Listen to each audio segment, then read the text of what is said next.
नमस्कार विद्यार्थी मित्रांनो, 10वी बोर्डचे जे पेपर आहे ते आता जवळ येत आहे. सो आपल्याला आता अभ्यासात थोडी स्ट्रॅटजी चेंज करावी लागणार आहे.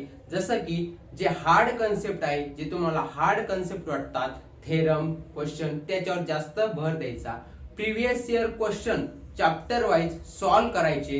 नंतर जे असतील की previous year question paper solve करायचे, ते पण कसं टाइम बाउंड म्हणजे टाइम लावून सॉल्व करायचे. नंतर काय करायचं, जे हार्ड कन्सेप्ट असेल, हार्ड थेरम असेल किंवा हार्ड प्रॉब्लेम असेल, त्याला एका सेपरेट नोटबुक मध्ये नोट करा किंवा ज्या जिथे असेल तिथं स्टार करून ठेवा.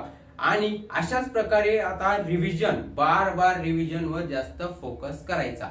ओके मित्रांनो, अशाच व्हिडिओसाठी आपल्या चॅनलला लाईक करा, शेअर करा आणि सबस्क्राईब करा.